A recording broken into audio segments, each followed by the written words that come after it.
Well, Donna, take a look at this impressive fireworks display lighting up the sky over Red Square and marking the end of Victory Day, a deafening display of patriotism and power.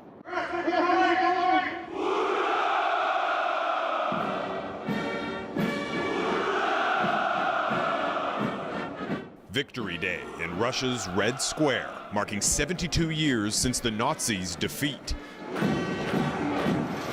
The parade boasts military hardware past and present, from Second World War tanks to a nuclear warhead, just one of the Kremlin's 7,000. Our forces are capable of repelling any attack, declared Russia's commander-in-chief. But to efficiently combat terrorism and extremism, the international community needs to work together. Dozens of foreign leaders used to attend the event, but in a sign of Russia's growing isolationism, only one, Moldova's president, attended this year. These veterans remember when Russia and the West fought on the same side. During the Second World War, we were great partners with Canada and the US and other countries, he says. But now, unfortunately, the relationships are not very good. Another veteran didn't want to be interviewed by Canadians, saying we're not partners anymore. The parade involves more than 100 military vehicles, dozens of aircraft, and 10,000 troops. And lately, they've been doing a lot more than rehearsing their steps. These new air defense systems on parade were recently deployed to the Arctic Circle, part of a new Russian military base to assert its Arctic claim. These bombers were intercepted just last month, flying close to Canadian airspace. And these warplanes are the same ones flown by the very same pilots conducting airstrikes in Syria.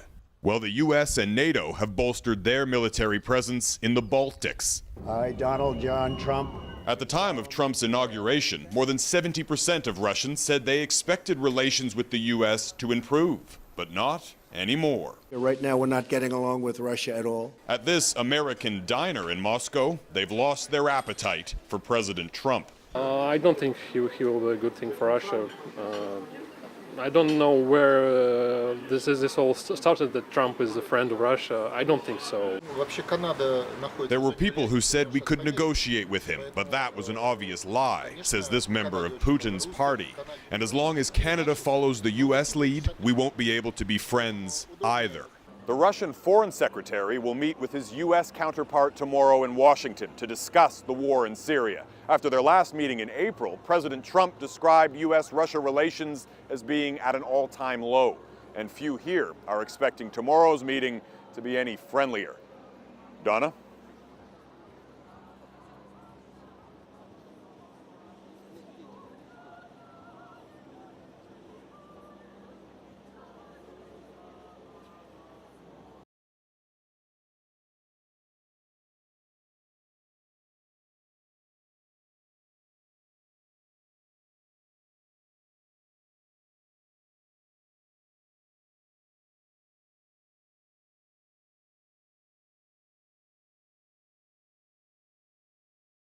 These warplanes were intercepted last month, flying ominously close to Canadian airspace.